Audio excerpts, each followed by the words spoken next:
Of jy jou oggendkoffie geniet of besig is om blare uit die swembad te vis, welkom by episode 54 van In Alle Erns. As 'n mens in die 20ste eeu vir buitelanders gevra het waaraan die woord Afrikaners hulle laat dink, sou jy baie uiteenlopende antwoorde gekry het.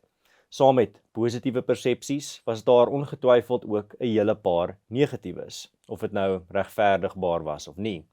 Stereotypes en reputasies is egter konstant aan die verander in tandem met plaaslike en internasionale ontwikkelings. Van die negatiewe buitelandse etikette en stigmas wat in die vorige eeu en vroeg in die huidige aan die Afrikaner vasgeklou het, word deesdae ongetwyfeld vervang met 'n gros nuwe positiewe konnotasies. Die sê ding, 'n boer maak 'n plan, was nog altyd algemene kennis in Suid-Afrika, maar hierdie waarheid blyk wêreldwyd al bekender te word. Ek en Ernst Roots, my kollega in die Solidariteit-beweging, was onlangs bevoorreg om NatCon, een van die grootste konservatiewe konferensies in Washington DC in Amerika by te woon. Ons is spesifiek genooi om ons insigte en ervaring te deel, omdat meningsvormers en politici in Amerika begin kennis neem van AfriForum en die groter Solidariteit-beweging se selfdoen suksesse. Ons kan nie dood antwoord op staatsverval, ons sal self, trek al meer aandag in Amerika en Europa. Dit gryp Amerikaners en Europeërs se verbeelding aan, want al hoe meer burgers is op soek na alternatiewe oplossings, omdat hulle nie meer op die staat kan staatmaak nie. Afrikaners bied deesdae vir die Weste 'n nuwe, innoverende uitkyk op hoe demografiese verandering en staatsverval hanteer kan word. Verkiesings hou die potensiaal in om verandering teweeg te bring, maar wat staan jou te doen as jou party sleg gevaar het by die stembus?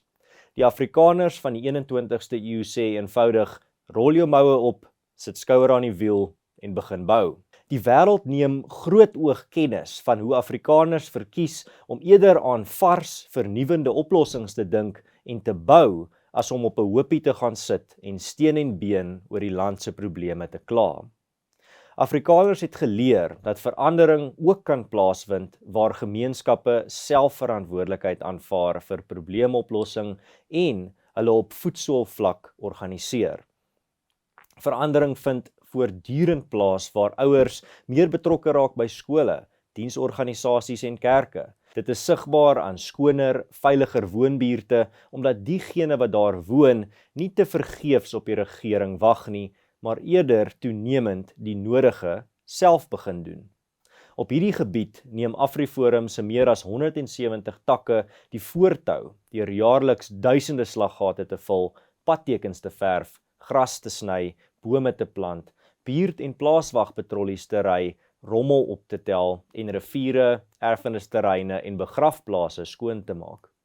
Verandering word aangevuur deur onselfsugtige, bedagsame en gemeenskapsbewuste mense wat vrywillig hul bure en gemeenskap help en seker maak dat die regte waardes in hulle huise seëvier. Tasbare verandering begin in die huis met eenvoudige dinge, soos 'n pa wat vir sy seun meer oor hul familiegeskiedenis leer, of 'n ma wat vir haar kinders slaaptydstories in hul moedertaal lees.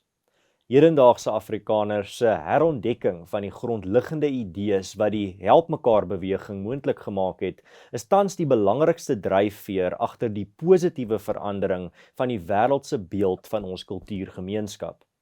Dit is dus vir my 'n besonderse eer om as AfriForum verteenwoordiger my organisasie en my mense se prestasies en pionierswerk op die internasionale verhoog met die wêreld te deel. As jy van hierdie episode gehou het, onthou om dit te deel met vriende en familie, en as jy wil deelneem verder aan die groter gesprek, die kommentaarafdeling is oop en jy kan daarso jou gedagtes met my deel en met die res van die luisteraars. Ek is Ernst van Sail. Hou moed, hou koers, dink vir jouself en dink vooruit. Tot volgende keer.